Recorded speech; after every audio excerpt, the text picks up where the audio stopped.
In this video, I want to talk to you about nominalizations coming from Joseph M. Williams' work, and this book, I highly recommend it. I have not seen this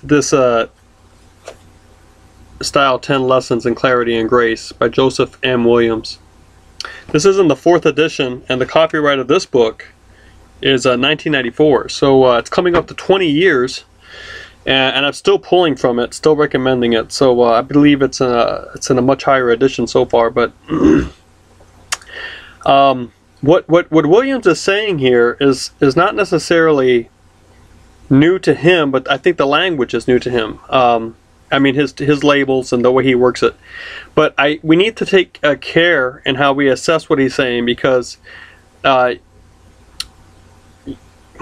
you might think after reading some of the pages that are in his book, and maybe after looking at the material that I've given you, that you know, across the board, this sort of activity of word making is to be frowned upon and avoided. But that's not necessarily the case. You know, as you become a better writer, you just need to use or make these decisions more carefully, and not to hold style rules like this as absolutes. You know, so what I'm going to try to suggest in this video is that you know, nominalizations may be what you need to use in some parts of your writing if it just sounds better and does the job. Okay, so it's good to have a heads up and say, hey, there's a process that goes on. Here's how we make words. For some of these words, we start with a verb and then we turn it into a noun. And if we do this too much, and if we do it too awkwardly, it could be an impediment for transparency in our communication. Now, what I mean by that is you never want your words themselves to get in the way of your audience following your writing or listening to you as you communicate. So, and this is a problem we all have, all right? But the more we try to practice at this, and the more we are sensitive to this, even though it may be hard to actually overcome some of these ingrained habits we have, the better off we are as communicators, just realizing, you know, maybe it's the way I speak, or how fast I speak, or the phraseology I use, okay? Things like that, you know, start people looking at and listening more to the words as opposed to the content, the word, and the message that the words are meant to convey.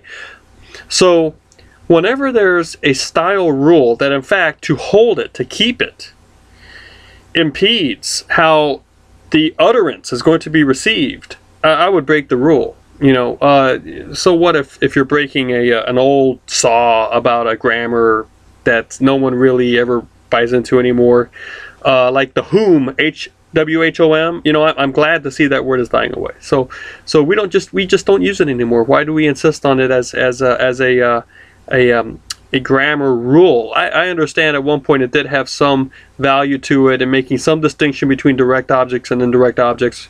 Excuse me, subject case and direct object case. But you know, we just don't use whom anymore.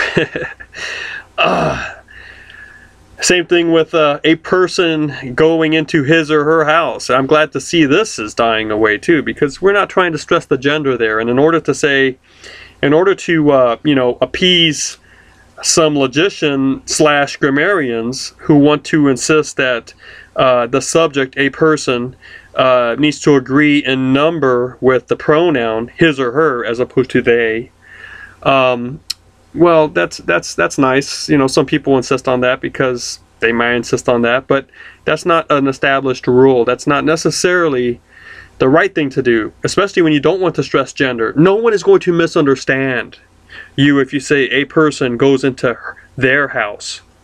No one is going to say, oh, wait a minute, you mean there are 3 or 4 people going in? At this point in our cultural development of our own language, we understand. We're still talking about one person. We just don't want to bring gender into it. We don't want to say his house. We don't want to say her house. And then to say his or her all the time is just plain old awkward. So I'll do this all the time because I don't want to sound awkward. I understand the rule, and I think it's a dumb rule. So I want you to get to the point where you have to critically evaluate these things and say, look, Here's another one for you, okay? Splitting infinitives. To always be on time is a virtue, right? Okay, now I just split the infinitive, right? To be on time. Well, yeah, that is a splitting of the infinitive. So I have my dissertation. Oh, well, I don't want to go there. Okay, I know people that would have insisted, hey, don't split that infinitive. It's always to be on time. But that rule has only one standing, and it's because it's that it's coming from a grammar, a Latin grammar. And in Latin, you can't split the infinitive. It's impossible. It's one word. So, yeah, I could care less about that rule. In fact, it's better to split an infinitive sometimes because it just sounds better. And no one misunderstands. No one misunderstands.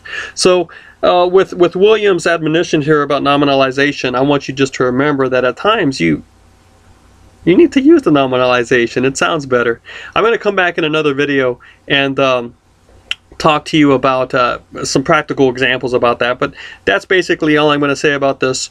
I think the practice that we're doing on it is sufficient for you to like learn the concept and remember it, and then apply it judiciously as you write.